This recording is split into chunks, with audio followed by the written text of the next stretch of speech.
then we'll go ahead and get started. And as we get more people, I'll just let them in as we go, just like I would if this were a crew meeting. I want to start just kind of by setting the tone for our work together this year.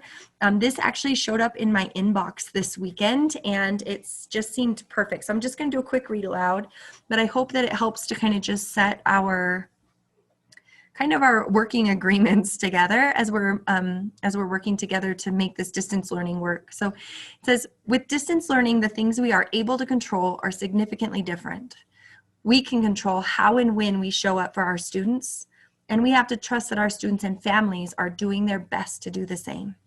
We must be aware of the differences that exist in our students' homes. So what if they show up with a snack? They still showed up today. So what if they're wearing their PJs, their body properly covered? They still showed up today. And can we please stop making it mandatory for students to turn on their cameras? We can verify their presence and participation using the microphone and/or chat feature while honoring their comfort levels, because at the end of the day, they showed up. Our kids are showing up for us in multiple ways, and now we have to show up. Let's focus on learning and creating a safe and welcoming environment for all students. So this really spoke to me for a couple of reasons. Number one, you're putting a lot of trust in me over a very long distance to make this work, and I appreciate that very much. I'm so honored to be your child's teacher this year. I also want you to know I'm trusting that you guys are doing the best that you can. So when I send announcements or reminders or emails about a missing assignment or a reminder about a Zoom meeting, it really is because I know you are doing everything you can there, and sometimes we just need to reach out and support each other. Okay. The other thing you should know is when we are in Zoom calls, I don't require that kids are on their camera the whole time. I let them turn it off or shine it to the ceiling. Whatever their comfort level is, I do ask that they let me see their smiling face at least once in the morning just while I'm taking attendance. But I really just am excited when they show up. It makes my whole day, and the longer they stay with me, the better I feel like it is for all of us. So we're really trying to create as close to a learning experience as we can given the conditions. All right, the next couple of slides I'm going to talk about are have to do with a schedule, and then I'll stop and take questions, but again, use that chat if there's a question that comes up that I don't answer right away. Hi, Serenity. All right, we do have crew every single day. That's without fail. The only times we won't have crew at 8:30 are if there is no school. And the second reason would be if something's happening in the building and I'm in the building. Occasionally they might need my help in supporting supervision of students who are in person. If that were to happen, I would be able to post and let your child know that we weren't having crew that day. But otherwise, without fail, we are together in crew every day at 8:30. The other thing that happens every single day is office hours. Most days that happens at 2:15 to 3 o'clock, and on Fridays it just happens a little bit earlier. Those office hours are open to you and your child. So if you're available, you're welcome to pop in. I'm also available to do office hours earlier in the morning. So anytime between 7:30 and 8, if I know ahead of time, I can pop into this Zoom call and answer questions or help with homework or anything like that. So those are kind of the guaranteed bookends of the day, crew in the morning and office hours in the afternoon. Otherwise, when I think everybody who's in here came and picked up materials, and so you have a paper copy of the schedule, and we're getting better at the schedule, but it's tricky because it feels like just when we think we've got a day figured out, it's the next kind of day. So we do have 2 days of the week that are synchronous. That's today and tomorrow this week. 2 days of the week that are asynchronous, where I'm assigning work and giving them video, but that we are not together except for crew. And then this is the first week we'll have a Friday. Friday will be synchronous in the morning, and then we kind of have an early release, which means if your child's done all their work, they're really done after lunch at around, I think it's, let me scroll down.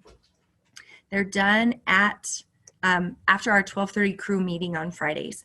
And that is kind of in place of that Thursday late start that you're used to from being in person at Lundberg. So let me stop here before I go any farther and just answer any questions that you might have about our schedule, because it is different than our K-5 schedule in the building, and it might be different from other, if you have older children who are in middle school or high school. It's kind of that middle ground. So any questions about the schedule? I'm seeing some head shakes. All right.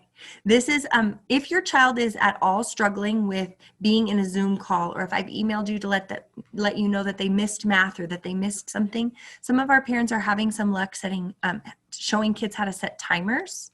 And even on Google, that's something I'm going to be working with them on, setting timers or updating their calendar so it gives them invitations or notifications when things start.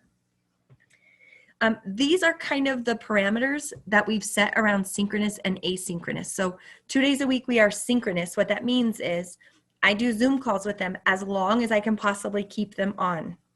We do breakout rooms, so they're not always with me. They can turn off their camera, they can get their work done, and we do take breaks. So the morning is our longest time. We go from 8:30 to 11. Sometimes I've kept them on that whole time, but I've sent them into breakout rooms so that they can read a chapter on their own.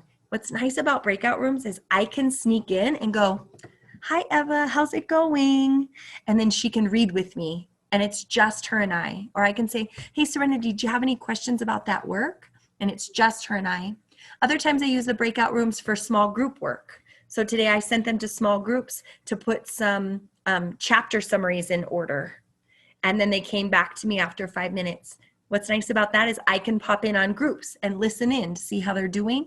I can coach them in what they're working on and then bring them all back. So that's all what's happening in synchronous time. If your child is missing that synchronous time, they're missing the only time I have to do one-on-one instruction with them. The only time I have to really meet them where they are and push them to that next level. So synchronous days are super important. A couple of things that I've noticed about those days is I've got kids who are battling siblings stereos, or younger siblings needing to care for them. Those are things I completely understand are happening. If it's a conversation you can have at home about limiting those distractions, that would be super helpful. And then know that if something does happen in the middle of a Zoom call, that we're very understanding, right? I had a student the other day who was feeding his baby brother. Why?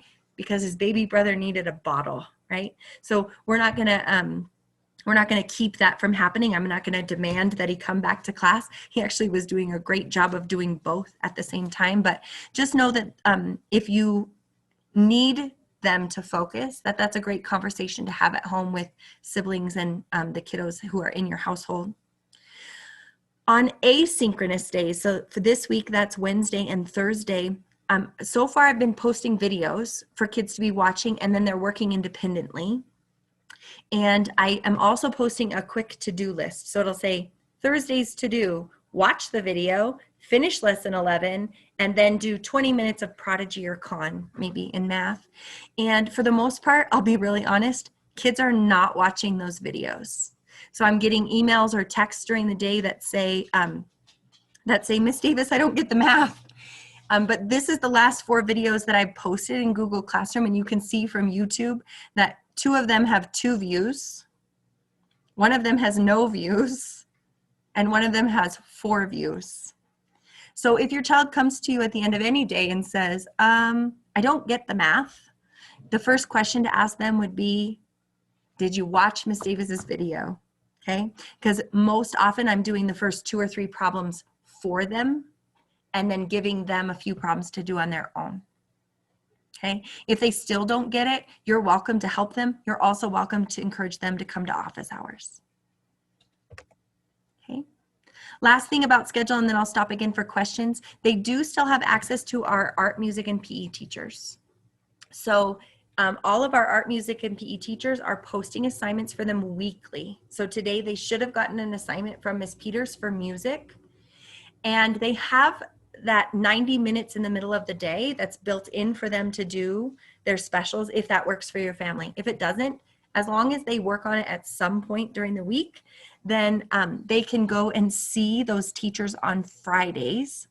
Mr. Tripp for art is the only one who's opened that up other days of the week. So he lets them come in any day they have questions, they can come in. Peters and Mr. Zott are available on Fridays, and that's when they're doing their teaching with them. They are all available through Google Classroom, and like I said, this week they have Miss Peters for music, and we'll rotate every week. Students are used to rotating every couple of days, and because we're trying to keep the cohort steady in-person learning, then we're keeping them to a weekly schedule instead of a couple of days on a rotation. Okay. I've talked a lot about my expectations on the days that we're together and the days that we're not, as well as art, music, and PE. Any questions at this point?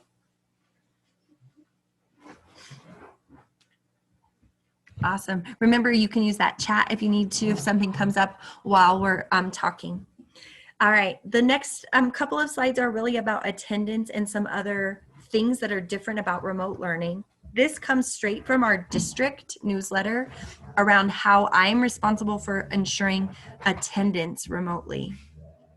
So it gets really cloudy if kids are not in person with me.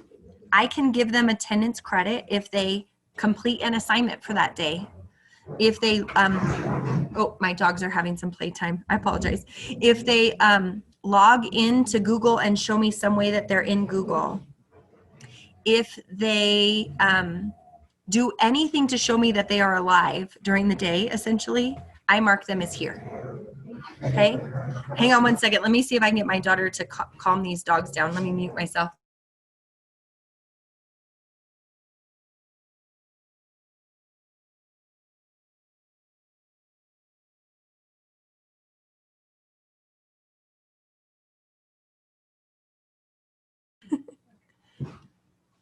My dogs have 2 socks that they're playing tug of war with at the moment. So I apologize if that was a little noisy. So what's been really helpful for us as teachers to really understand this about attendance is, or to communicate this is, essentially your child could show up at 8 o'clock in person and I would mark them here. They could then sit in the back of my classroom and do nothing all day long. They're still here, right? So that's attendance. So as long as they show me that they are a living, breathing creature and that they are in at some point in some way, I mark them here every day. If then they do no work, just like if they were sitting in my classroom, that starts impacting my ability to know what they know, to know what they're learning, and that's where we'll start to see the impact in grades. Okay, so those are 2 very different things. And at some point last spring, it got really confusing about whether attendance and completing work were the same thing.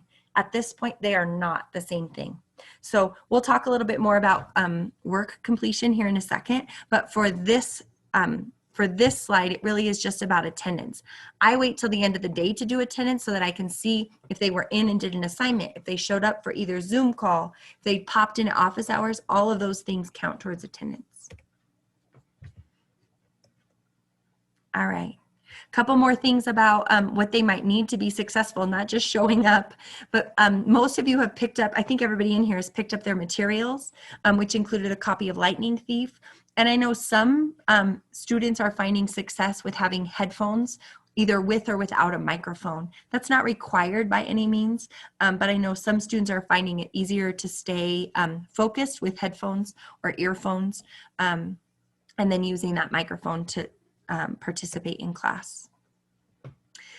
Something that your child may or may not have shared with you is that we are still providing school lunches for students who are remote. This is actually something statewide. Every child under the age of 18 is guaranteed a school lunch from the state of Colorado. The governor declared that several weeks ago. So we've worked that out at Lundberg, that on Tuesdays and Thursdays, you can show up to pick up lunch for your child, or your child can, you guys can come together, or however that works for your family. You can come on Tuesdays and pick up 2 days worth of lunches, and on Thursdays pick up 3 days worth of lunches. That would count for any child that's living in your household who's under the age of 18. So if that's something that's important to you, that would be tomorrow would be the first day they could pick that up, and they would have a lunch then for Tuesday and Wednesday. All right. The next thing I want to do is show you a little bit of Google Classroom. One thing that you may have seen this week is an invitation from me, either via your email that you put in Jeffco Connect, to join us in Google Classroom. What that doesn't show you everything, but what it will do is it'll send you a weekly email that tells you if they have any missing assignments, if they have any upcoming work, and then what the class activity has been like. I get these from my daughter every week. I really just care if she's missing any work. It's the first thing that pops up, and I can then go and talk to her about that and say, hey, what's going on? You've got 3 missing assignments.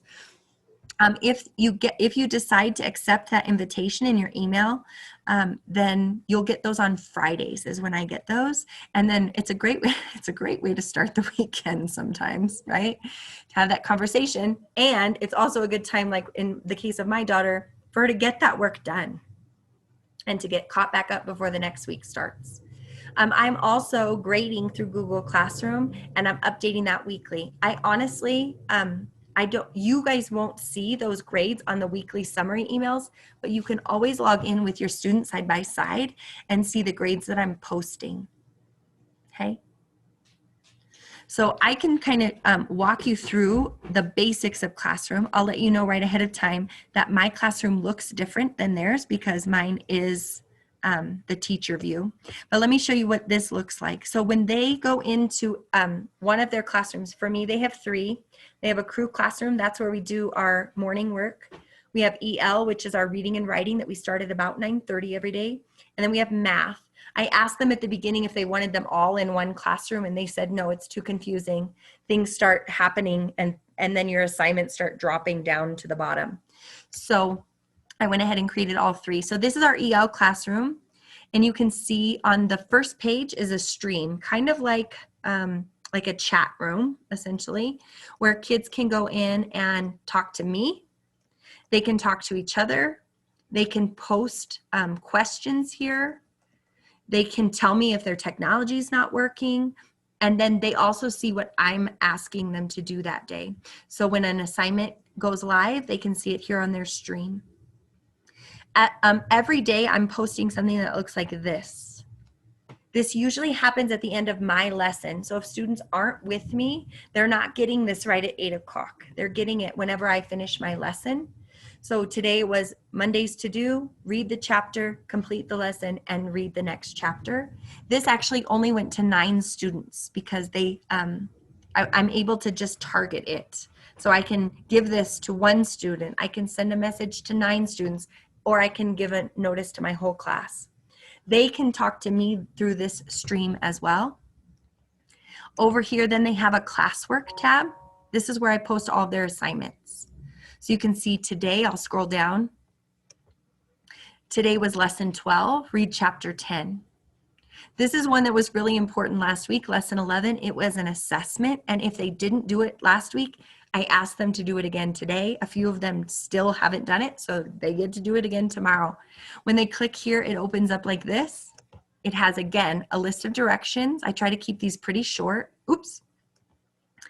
And then it has anything that they're going to need in order to complete the lesson. They've gotten really good at this. And today I did a quick lesson on how to turn things in if it's not in a Google Doc. So if they're not actually typing on the computer, if they're working in their notebook, I showed them today how to turn that in so that I can read it. Okay. So they have this for reading, writing, that's this one for EL, and then they have one for math and crew. Over here on this side is a really nice feature that they can use, those 3 lines, it looks like a little hamburger. They can use this to kind of go back and forth between all the classes that they have. I have this button that says to review. That shows me all the assignments that have been turned in, the ones I have to grade. Theirs says to do. My daughter said she uses that all the time. Every single day she uses it because when she clicks on it, it shows her what assignments are due that day. So that might be something to kind of explore with your child and see if that's a nice way for them to see what's due, is to click on this. For them, it says to do. Okay. All right. Let me come back here. And let's stop there for a second and see if there's any questions about assignments or how I'm communicating with students through the day. Go ahead, Yamisa. So I do know, I received the email with some missing assignments for Naya. Hmm. And yesterday she actually tried to go to those assignments and it would not let her in, which mean I mean it would not let her do anything with those. Has that been fixed, or is there a way that we can do it? So most of the, especially in math right now, what I do is I just like copy and paste from my book in for them. And what I'm not doing is creating a copy for them to type in. Okay. And the reason Okay. for that is math is really hard on a computer right now. We're doing Mhm. ratios, fractions, tables. That's much better in a notebook. So Okay. one thing I did with Naya and a few others I did with Natalia today as well, was I showed them how to do the work in their notebook and then how to take Okay. a picture of it A and picture send of me it. the picture. Yep. So that's what I'd prefer. If, however, there are times, I will be honest, where I goof and I send it to them in a way that I didn't mean. So like last week, I sent them a document, and instead of giving them each a copy of the document, I sent them all the same document, so they were all in the same one together. And somebody just went onto that stream and said, Miss Davis, did you mean for us to all be in here together? And I went back and I said, nope. But here's what's really cool when that happens, they're problem solving that kind of thing together. Okay. Here's what I don't want to have happen. I don't want anybody stressing out. I don't want anybody losing sleep. I don't want this taking hours to problem solve. But what I'm telling your students to do, or your children to do, is um, to problem solve, to try something else, and then let it go. They can come to office hours and I can help them, or we can always fix it the next day.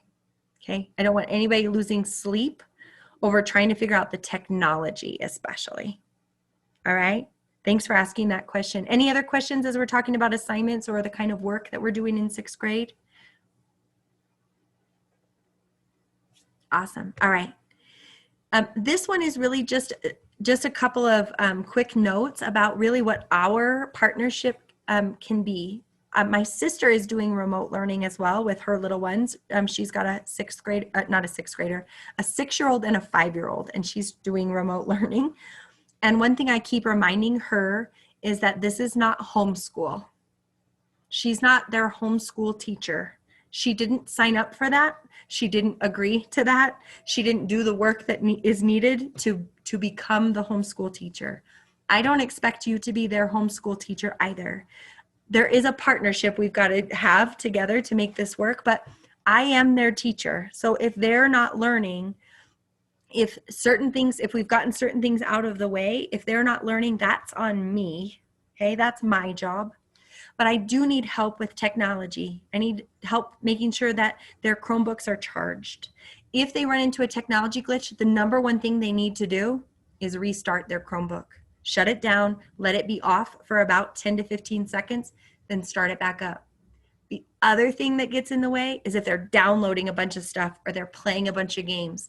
That kind of stuff gets in the way and they can clear their browsing history. I can walk them through how to do that as long as their Chromebook is charged and here and ready to go and can get into Zoom. We've had a few students who have so much stuff on their Chromebook at this point, they can't even get into Zoom. So the best two things are to restart and then to help them clear their browsing history. And I've shown them how to do that. Okay. Otherwise, signing up or accepting that invitation to get that weekly email from Google Classroom is a super good way to check for work completion. To help them maintain routines, to encourage them to problem solve if there's a glitch, and then reach out to me if you need help. At some point, it's okay to say, we're not going to worry about this anymore. I sent Miss Davis an email. We're going to wait and see what she says. Okay, because I really know the stress that this creates in a household. I've got my own daughter who's doing hybrid, and nobody needs that right now. Okay, we're going to work this out together. I will send home newsletters and progress reports starting in October, so you can count on that. And we talked about grades and attendance already. We will also have conferences. Those will come in November. But if you need to meet with me before that, we can always come into office hours and we can always set up another time. You can see I'm at home right now. So we can always come, if we set up a time ahead of time, we can always come in here together at a time that works best for you. And then this week in particular, we are going to be taking our MAP assessment on Wednesday and Thursday. So that really especially requires a routine around assessment. Number one, don't help them. They don't need it. I have to know what they know and don't know in order to be able to kind of create plans for them. So even if they come to you and ask you a question like, what does mean? I don't remember. It's okay. Just tell them, do your best. Make your best guess. Miss Davis will teach you if you don't know. It also requires a really quiet spot to work. Some kids found last spring that sitting in the bathtub was a really great place to take an assessment, right? Taking a blanket and a pillow into the bathtub, that was like their special spot to take their assessment. So maybe have a conversation before Wednesday about where is the best place for that. Letting siblings know that that's what's going to be happening. So the more they can let their sixth grader concentrate, the better. So just a couple of things that we can work on together. Otherwise, I really do encourage you to reach out to me if you need any help. And I know most of you in here obviously got my email or my remind because you're here. So that's the best way to communicate with me. I also have a website that's available through the Lundberg homepage. And it's got things on it like our schedule, nice and big, front and center, my contact information, reminders about when office hours are. You can see that slide presentation we're in right now is over here. So lots of information on the website. This is where I'll post those newsletters and we can do that work. Or you can always come back to this and see what's new. Okay. These are just a couple of those things that you'll find on the website, my information. The tech line is another really good number to have. That's on the website as well. Again, my office hours, and this link is the best way to come into these office hours. Some other contact information, again, these are available on the website that I want you to know about. Ms. Hetravera and Ms. Garcia are two principals this year. So if you have any concerns that need to kind of be addressed at that level, they're your best reach out and contact. Ms. Mancinelli is working with several of our students this year. She's our social worker. She works in partnership with Miss Susie, and they do a lot of groups to help students be proactive. Sixth graders are learning how to be young adults at this point. And so sometimes that's about talking to each other or handling conflict or managing the overwhelming amount of emotions I'm sure you remember having when you were in middle school coming up into 6th, 7th, 8th grade. Pilar is our family engagement liaison. If you get a call from her, it's probably about picking something up from school or signing something in the office or some other way to help us connect. And then Ms. Woodhouse is our digital teacher librarian. She's the one who's been helping a lot with technology and teaching me some new tools that I can share with kids as well. Those should all be pretty familiar names. They've been around for a while. Excuse me. I do want to talk about Outdoor Lab for just a few minutes. So up until this point, does anybody have any more questions before we talk Outdoor Lab? All right. Have any of you ever sent a child to Outdoor Lab? Yeah. Anybody been to Outdoor Lab? I've been to Outdoor Lab as a student, and I've sent my daughter. So one thing to know about Outdoor Lab this year, it is completely optional.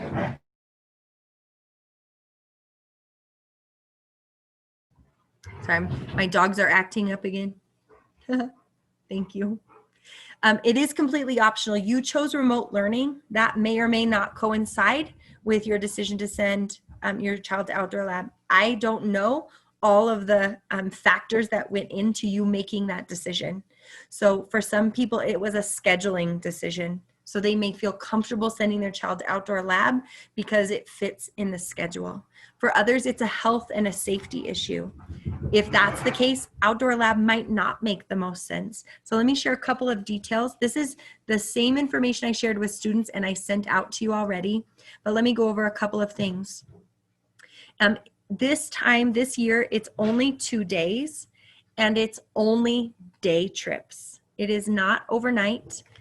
They will have opportunity to eat breakfast at Lumberg when they're dropped off at 8 o'clock. And buses will come to Lumberg at 9:30 to pick us up and take us to Mount Evans. That's the one that's just above Evergreen. Okay. We'll spend the day there, and most of their hikes are open. We will spend most of the day outside. They will have a lunch and dinner that's kind of a grab and go. So if the weather's nice, we'll be outside eating lunch. And you do have the option to bring your own lunch if you'd feel better about sending your own food along with your child. They just insist that you don't bring anything with nuts. They are a peanut-free facility.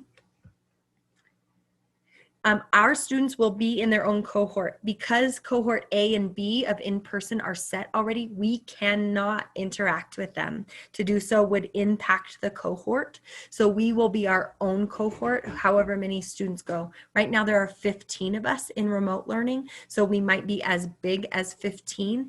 But if then students or families decide not to send theirs, our cohort will get smaller. If you decide not to send your child to Outdoor Lab, what I'm planning to do, these 2 days are asynchronous for us anyway. Those are days where I give them a video and an activity. My hope is to give them some sort of a virtual field trip or something that aligns with what the kids might be doing at Outdoor Lab. So maybe I'll take them on a virtual hike and we'll do a scavenger hunt or something like that if they choose not to go for whatever reason. It won't be a regular school day for those kids who stay and continue in remote learning. Okay. All public health safety guidelines that are in place at the time we go up will be followed. That means students will be wearing their masks unless they can be socially distant outside, and of course while they're eating. If we had to be inside, they have to have their masks on. If we have to eat inside, they just all face the same direction so that they aren't facing each other. So it's very different, not as social. And yet our students are working it out and figuring out ways to do it. Buses return to Lumberg in the evening at about 7 p.m. And we would be able to use email and remind to let you know when we were coming back. Our price is typically $100 for a full 4 days with overnights. Right now, they have not told us what the price will be, but it will be somewhere less than that. So just know that ahead of time. If your child, if you have any sort of trouble with any price, know that if you qualify for free and reduced lunch or any sort of financial assistance, we cannot deny your child Outdoor Lab because you can't pay. So just know that as well. If it's about the money, we will work it out and find a way to help them go. Okay. In order to go, the only thing we need from you is a health waiver, and it's also our permission slip. It's available in the office and it's due by Friday. I can also email it to you, but it has to be returned in person. So it's probably easiest if you come to school, ask Mary for it in the front, sign it while you're standing there, and leave it with us, and then take the information with you when you go. Real quick, does anybody here want me to email that to them so they can kind of look it over? You can raise your hand and let me know. All right, if you change your mind, let me know and I can email it. Otherwise, you can stop in at the office. Those are due on Friday. They have to start to order food and get the buses ordered and all that stuff. And this is only 2 weeks away, right? 2.5 weeks away. So those forms really are due on Friday. And I will likely have I'll either be calling you or I'll have our family engagement liaison call just to double check your choice if you don't turn one in. So if you get a call from us that says, hey, we just wanted to check and see, are you interested in Outdoor Lab? If you want to avoid that, you can email me your choice if you know already that you aren't going to be sending your child. And that way we won't call you and follow up with you. All right, I talked a little bit already about MAP testing this week. That's on Wednesday and Thursday. And then that really is the end of the presentation.